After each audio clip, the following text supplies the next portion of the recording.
Welcome to This Explainer. Today, we're diving into something that's, well, it's pretty heavy, but absolutely crucial. The very real, tragic cost of unchecked workplace hostility.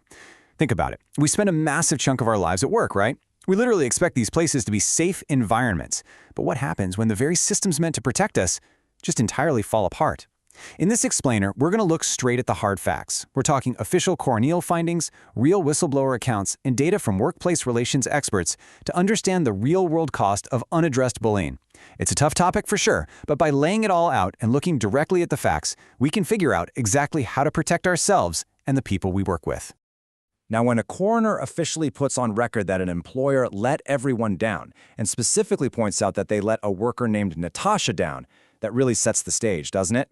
It shows us the severe life-and-death stakes we're dealing with here. We're not just talking about having a bad day at the office or, a simple personality clash. No, we're talking about massive systemic failures that actually lead to the ultimate tragedy. Which brings us to a really tough question. When exactly does a difficult workplace cross that line and become a deadly one? At what specific point does bad management turn into fatal negligence? To really get a grip on this, we have to look at how these situations escalate in the real world. So, let's start by walking through our first specific case study. Section 1. Case Study. The Good Guys. Okay, let's dive right into this. We're going to look at the incredibly well-documented timeline of a Melbourne mother of two, Natasha Stojkowski, to see exactly how a workplace can completely fail its people. Let's walk through this timeline because the rapid escalation here is just devastating. In October 2018, Natasha was actually crushed in a really serious workplace accident with a stock-moving vehicle. Obviously, this left her in constant physical pain. When she finally went back to work on light duties, she reported facing this relentless campaign of hostility from her own co-workers. They were making remarks about her not pulling her weight. Fast forward to August 2019, and she's literally crying in meetings with management and HR. She felt so isolated that she was forced to stop working entirely. Then, just 10 days later in September, the company jumped the gun and preemptively moved to block her insurance claims. After struggling for nearly 2 more years, Natasha tragically took her own life in May 2021. Now, look at the stark contrast here between genuine human despair and just this cold, dismissive corporate management. On one side, you have Natasha's documented reality. She was dealing with severe anxiety, she was crying on phone calls, and she felt like absolutely nobody believed her. And on the flip side, we have the official corporate response. Her store manager literally sent an email to HR suggesting her motives didn't smell right, which avoided a formal investigation. And HR's response? Well, the coroner actually criticized a senior HR manager for filibustering during a 45-minute call where Natasha was audibly distressed. To give you an idea of how experts viewed that corporate response, let's look at what psychiatrist Dr. Gregory White had to say. He reviewed how the company kept insisting Natasha just sort things out informally with the people allegedly bullying her. His take? He called it dreadful and akin to victim blaming. That really hits the nail on the head, doesn't it? It highlights this profound top-down failure to protect a vulnerable, injured worker who had loudly and repeatedly begged for help. So, what was the objective legal fallout from the Coroner's Court of Victoria? Well, it was absolutely damning. The coroner found a clear and cogent link between that hostile environment and Natasha's passing. The exact words used to describe the good guys' response were denial, trivialisation, abdication of responsibility, and false conciliation. The coroner even went so far as to express great disquiet, stating she genuinely felt the company tried to hamper her investigation instead of assisting it. That's a structural failure on every single level. Section 2. Toxic culture at NAB.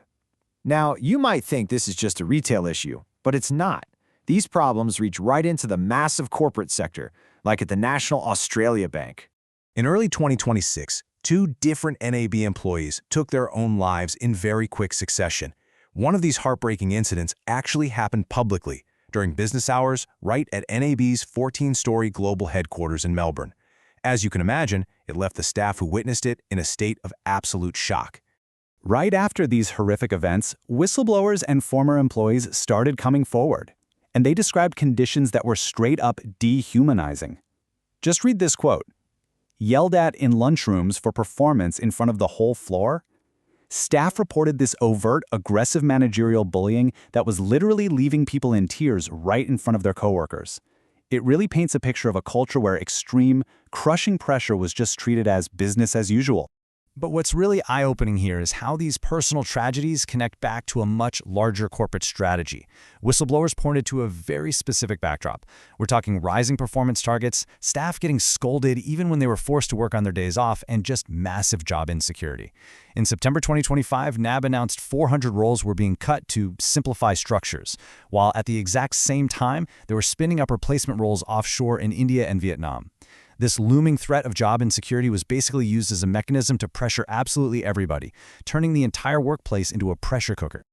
Section 3, recognizing psychosocial hazards. Okay, let's zoom out for a second and look at the actual legal framework surrounding these tragedies. Because, let's face it, understanding the rules is step 1 in recognizing when your employer is breaking them. Let's break down a really crucial legal term you need to know: psychosocial hazards.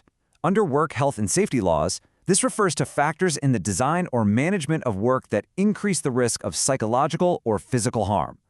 This is a game changer because it explicitly links those abstract corporate behaviors, the constant restructures, the offshoring, the crazy workloads we just talked about, directly to measurable legal workplace dangers. They are treated as hazards just as much as a loose live wire or a wet floor. So how do we actually tell the difference in the real world? Well, reasonable management action is perfectly legal. Employers are totally allowed to set performance targets, as long as they are achievable and applied fairly. But, and this is a big but, it crosses the line into illegal workplace bullying when those targets become objectively unreasonable, when they pile on unnecessary stress, or when they're weaponized and targeted at one specific person. Knowing this distinction is absolutely vital for every single employee out there. And the good news is that there are authorities specifically designed to monitor this stuff. Right after the NAB tragedies, ComCare, which is the Federal Work Health and Safety Authority, launched a full investigation. ComCare acts as the regulator for these large, self-insuring national corporations. Their specific job here is to probe whether the employer failed to provide a safe working environment and whether they failed to manage those psychosocial hazards. So yes, systemic regulatory oversight really does exist. Section 4. Defending your workplace rights. Now, knowing that oversight exists is great, but knowing how to protect yourself? That's even better. So, let's walk through some tangible steps you can take to fight back against a toxic environment or constructive dismissal. Number 1, do not suffer in silence. Ever. Number 2, document everything. Seriously, gather your records, save those emails, and jot down notes after every single meeting. Number 3, find an expert workplace relations representative who actually knows how to navigate the system. And number 4, lodge your claim quickly, because employment law has strict time limits and you don't want to miss your window.